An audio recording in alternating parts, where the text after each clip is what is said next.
What's happening, everybody? I'm Allie Burns from Picks and Parlays, and this is Total Chaos. We got a good one today. It's a mashup, Total Chaos, little NBA, little NHL. Lots of stuff going on in both of those leagues, and we're going to talk about it. I'm giving these three handicappers 5 games to go over. They all happen on Wednesday, April the 20th.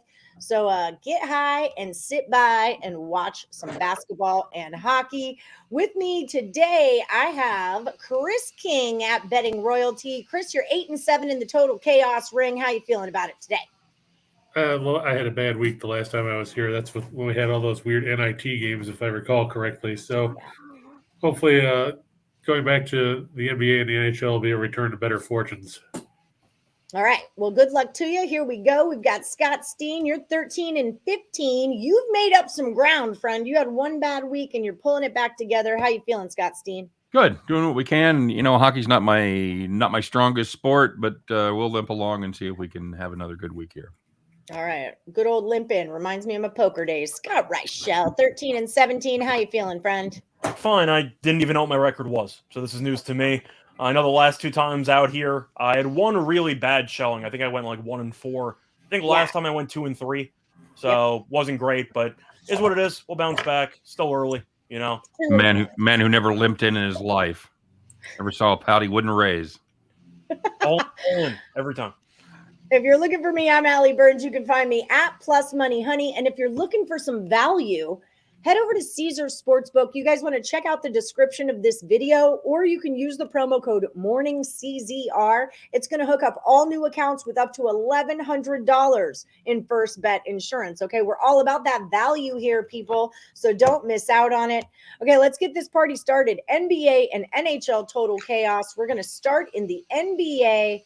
Nets are at the Celtics. Ryshell, you're on top. You're going to go first. 226. Is it going over or under?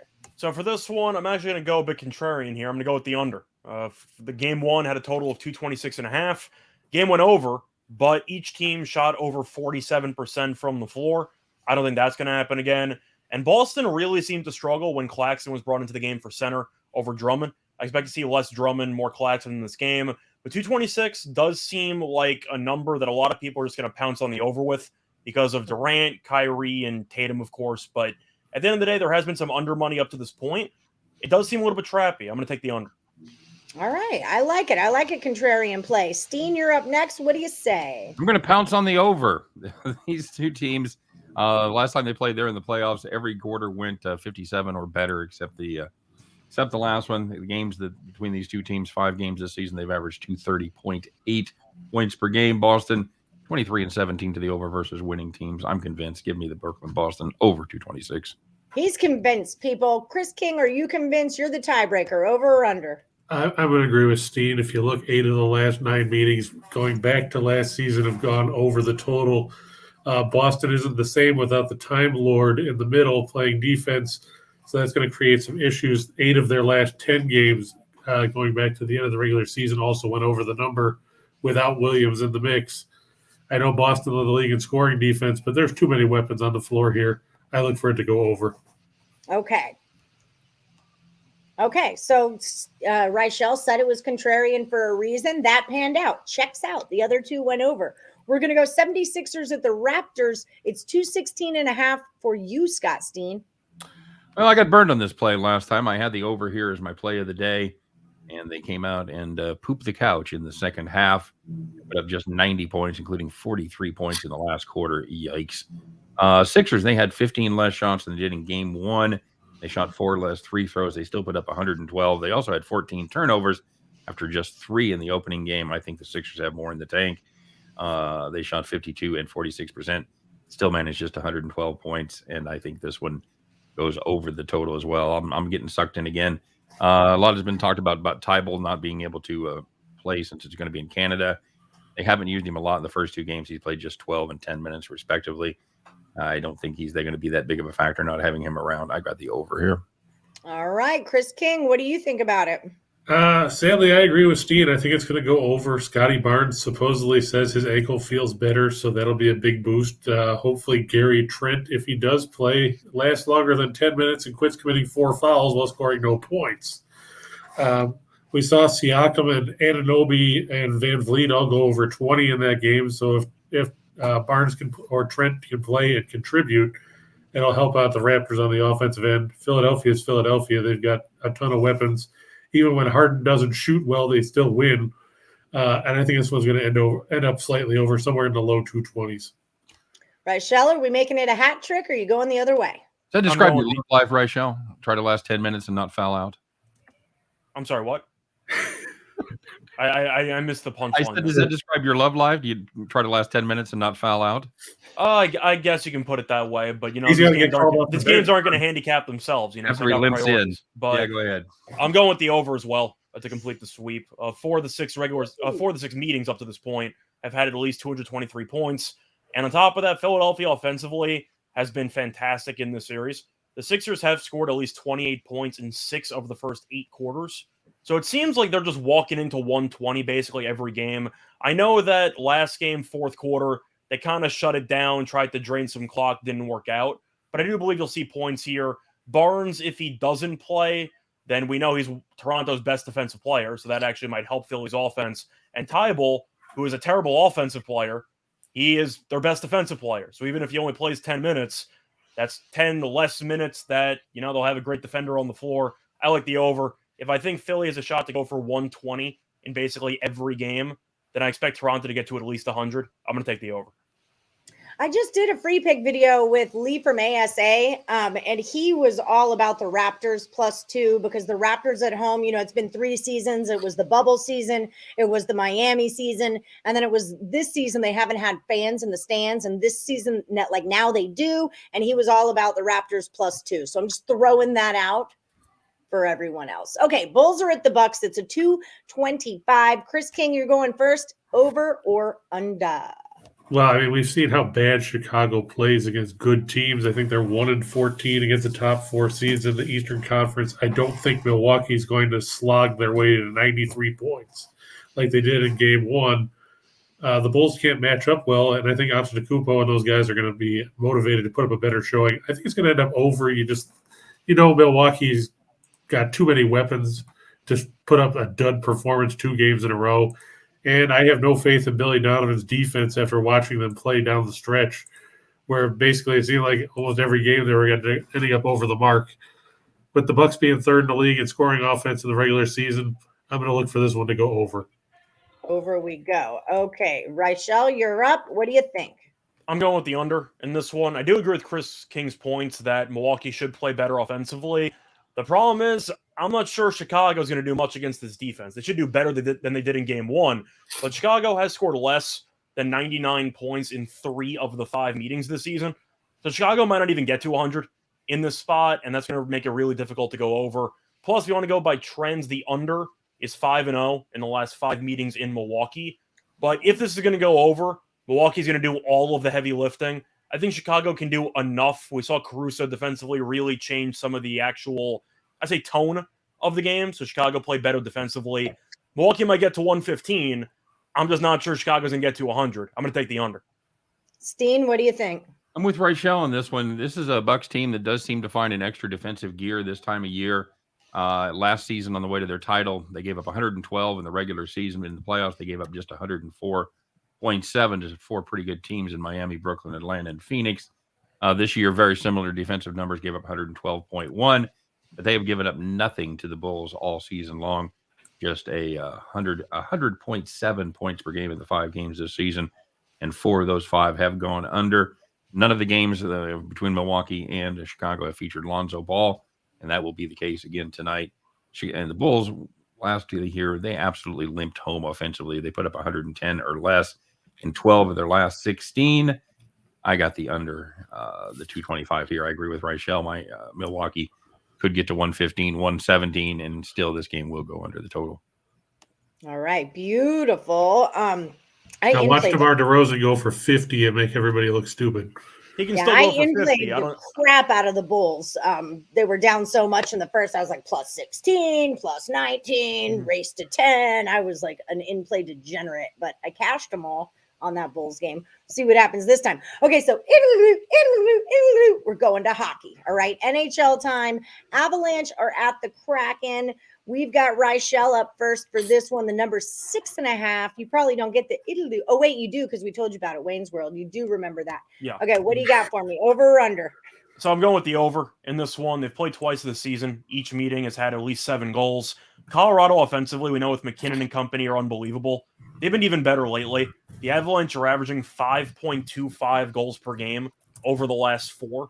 So there's a good chance they go for 5 again in this spot. And Seattle defensively, we know is a mess. We know Grubauer has been a disaster this season. But I expect Colorado to do whatever it wants offensively. And Seattle might end up chipping in a couple of goals there. I'll go with the over. Steen, what are your thoughts? Yeah, I agree. Mainly, I'm going to fade the Seattle defense. They do well against bad teams, but anytime they get a team with a pulse, they definitely struggle to get it done defensively and in net. Grubauer, I know he would like to have a nice revenge game against the team of the last few years that he was with there, and the Avalanche. Not going to happen right here. I've got the over. All right, Chris King, is it a hat trick or are you going the other way? I'm going to be like Ryshell and say I'm going to go contrarian, and I'm going to say this ends up under. If you look last night, Colorado started resting players because, hey, guess what? They've already clinched the Western Conference's top seed, so they don't care right now. You didn't see Nazem Kadri. You didn't see Eric Johnson. They didn't play a couple other guys. They don't really care about this game. It means nothing to them. They want to be healthy for the playoffs because that's where it's all about. I think, they lost 3-2 last night to Washington. This one might be 4-2 in favor of Colorado or 4-1, but I don't see I don't see Colorado putting up 5 or 6, even as bad as Grubauer has been. And God knows I faded him enough this season. I think it stays under. All right, the Groobs. Okay, last one for the round. Washington Capitals are at the Vegas Golden Knights. Yeah, I don't know if you want to wear that anymore 6. for now. Yeah. Maybe it's because I wasn't wearing this hat last night that they lost. Maybe this hat has been last season. It was this ring that I had, and right at the end of the playoffs, the ring broke, and I blame myself that the Knights didn't, go farther. So yeah, Scott Steen, over or under the 6 I was goals. going to just blame Jack Eichel because he's played in 0 playoff games in his career. Well, he wasn't really even on my radar, honestly, because he didn't play most of the season. And then he came back and was like, well, let's see what you do. Scott Steen, what do you think about this one? I've got the over here in this one as well. I just I don't trust this Washington defense, and they're a team that can press and they can score. And Vegas just hasn't been fantastic lately. This for me was probably the toughest one on the card. But I've got I'm going to follow the recent trends and take the small lean on the over there in this game. Chris King at Betting Royalty, over or under?